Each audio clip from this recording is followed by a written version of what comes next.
Hello friends. आज हम लोगों का टॉपिक है सर्वनाम। तो आज हम लोग सर्वनाम पर बात करेंगे, लेकिन इससे पहले अगर आपने चैनल को सब्सक्राइब नहीं किया तो चैनल को सब्सक्राइब कर दें और बेल आइकन को भी प्रेस कर दें, जिससे आपके पास सारी अपडेट्स पहुंचती रहें। इससे पहले मैं संज्ञा का वीडियो बना चुका हूं। अगर आपने संज्ञा का वीडियो नहीं देखा है तो लिंक डिस्क्रिप्शन में दिया हुआ है, वहाँ से जा करके देख लें।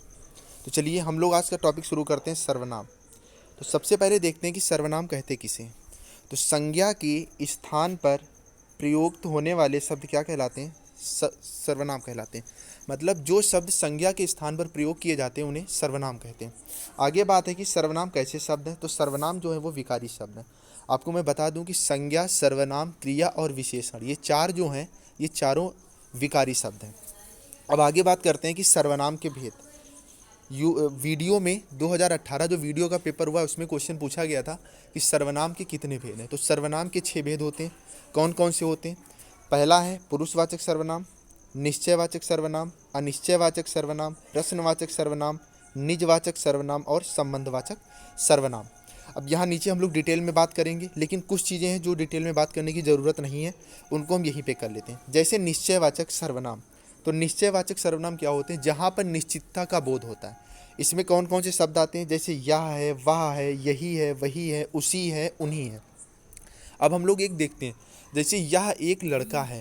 तो यह एक जो लड़का है ना, वो कोई पर्टिकुलर लड़का ही है, एक ही तो खड़ा है, मतलब निश्चित है कि एक लड़का है। यह गाय मेरी है, मतलब जो गाय खड़ी है वो आपकी ही है ना, निश्चित है कि वो अकेली गाय आपकी ही है। ठीक है दोस्तों। आगे हम लोग बात करते हैं अनिश्चयवाचक सर्वनाम। किसकी? अनिश्चयवाचक सर्वनाम। तो अनिश्चयवाचक सर्वनाम में वर्ड आपने देखे कौन कौन से? कोई होता है, कुछ होता है, कहीं होता है और कभी। इस तरह से अदर भी काफ़ी वर्ड होते हैं। चलिए इसका एक एग्जांपल देखते हैं। जैसे कोई आया है, तो कौन आया है? क्या आपको पता है? नहीं पता है ना।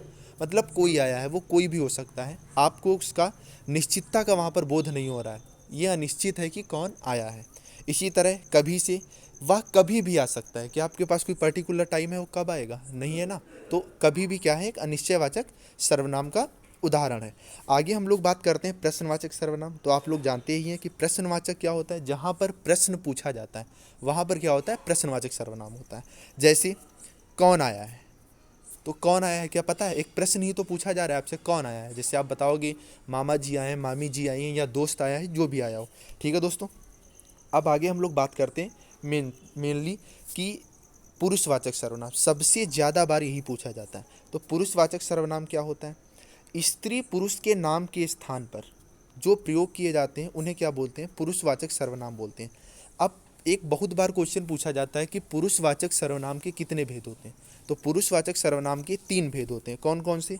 उत्तम पुरुष, मध्यम पुरुष और अन्य पुरुष। उत्तम पुरुष क्या होता है? बोलने वाला या वक्ता। इसके उदाहरण कौन से हैं? मैं या हम। अब चलिए इसके एक एग्जाम्पल हम लोग इसका लेते हैं। जैसे मैं एक अच्छा गायक हूँ। तो अच्छा गायक कौन है? मैं ही तो हूँ। हम घर जाएंगे। तो घर कौन जाएगा? हम ही तो जाएंगे। मतलब जो बोल रहा है वही काम कर रहा है। तो उत्तम पुरुष में कौन होता है? बोलने वाला या वक्ता। अब बात करते हैं मध्यम पुरुष। तो मध्यम पुरुष में आपको दिख रहा होगा श्रोता या सुनने वाला, जैसे तू या तुम। तो अब एक उदाहरण लेते हैं। जैसे तुम अपना काम कब करोगे। तो ये क्वेश्चन किससे किया जा रहा है? आपसे किया जा रहा है ना। मतलब जो सुन रहा है, आपको सुनना उसी से, तो आप कहोगे कि तुम अपना काम कब करोगे। आगे हम लोग बात करते हैं अन्य पुरुष की। तो अन्य पुरुष में कौन आते हैं? यह, वह, ये, वे, उसका और उनका। यहाँ पर ना श्रोता होता है ना वक्ता होता है, किसी तीसरे पर्सन की बात की जाती है। जैसे यह एक लड़का है, तो कोई जो सुन रहा है और जो बोल रहा है, इन दोनों से हटके कोई एक लड़का है ना, उसकी बात की जा रही है, मतलब कोई थर्ड पर्सन है। ठीक है। तो ये आपको क्लियर हो गया होगा। अब आगे हम लोग बात करते हैं किसकी? निजवाचक सर्वनाम की। तो निजवाचक सर्वनाम देखने से ही लग रहा है कि जहाँ पर निजता का बोध होता है वहाँ पर कौन सा होता है? निजवाचक सर्वनाम होता है। मतलब जिन सर्वनामों से अपनेपन का बोध हो वहाँ पर क्या होता है? निजवाचक सर्वनाम होता है। जैसे आप, खुद, स्वयं, अपने आदि। जैसे यहाँ कुछ उदाहरण भी मैंने लिए हैं। जैसे वह स्वयं आया था, तो वह खुद आया था ना, अपने आप आया था, मतलब निज रूप से आया था। तो यहाँ निजता का बोध हो रहा है। इसी तरह तुम अपना काम स्वयं करो, मतलब आप अपना काम स्वयं करें, मतलब जो काम है वो स्वयं से करने को कह रहा है। निजता का यहाँ पर भी बोध हो रहा है। आगे हम लोग बात करेंगे संबंध बोधक सर्वनाम की या संबंधवाचक सर्वनाम की। तो ये संबंधवाचक सर्वनाम क्या होता है? जहाँ पर संबंध हो, रिलेशन हो, वहाँ पर क्या होता है? संबंधवाचक सर्वनाम होता है। जैसे संज्ञा या सर्वनाम का संबंध बताने के लिए जो सर्वनाम प्रयुक्त किए जाते हैं उन्हें क्या बोलते हैं? संबंधवाचक सर्वनाम कहते हैं। जैसे जो सोएगा वो खोएगा, तो यहाँ पर खोने वाले का संबंध किससे है? सोने वाले से है ना, मतलब जो खोएगा वही जो सोएगा।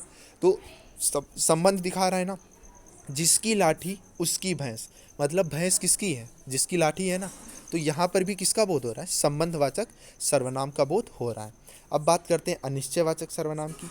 तो अनिश्चयवाचक सर्वनाम कौन से होते हैं? कोई है या कुछ है, ऊपर मैं बता चुका हूँ लेकिन फिर से देखता हूँ। कोई मनुष्य या प्राणी के लिए होता है। जैसे कोई बच्चा खो गया है, तो खो कौन गया है? कोई बच्चा खो गया है ना, तो मनुष्य है या प्राणी है। अब कुछ किसके लिए होता है? वस्तु के लिए होता है। जैसे कुछ रुपए गिर गए, तो रुपए क्या है? वस्तु है ना, तो कुछ रुपए गिर गए।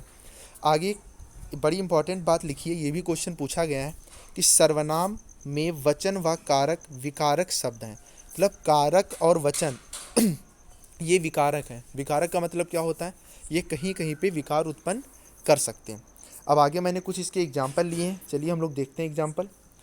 पहला क्वेश्चन है, मुझे किस प्रकार का सर्वनाम है? तो मैंने बताया ना, जहाँ आप स्वयं होंगी, जैसे मैं है, हम है, मेरा है, मुझे है, ये सब क्या है?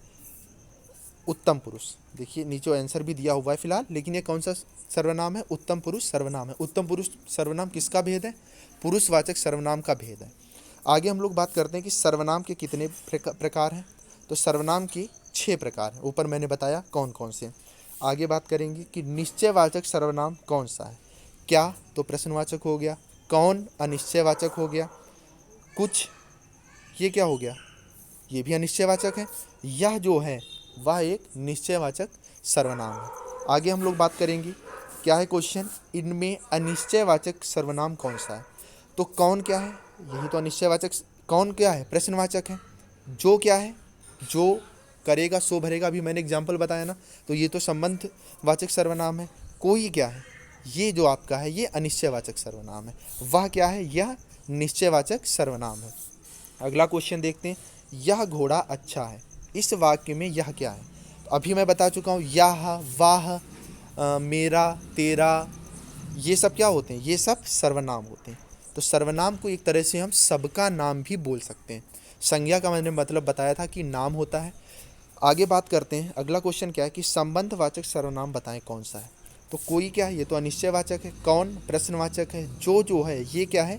संबंधवाचक सर्वनाम है। जैसा मैंने पीछे बताया, जो करेगा सो भरेगा। और जो वह है यह एक निश्चयवाचक सर्वनाम है। तो कंप्लीट हुआ ये टॉपिक यहाँ पर। अगर आपने अभी भी चैनल नहीं सब्सक्राइब किया तो चैनल को आप लोग सब्सक्राइब कर दें और संज्ञा की वीडियो ज़रूर देख लीजिएगा। Thank you.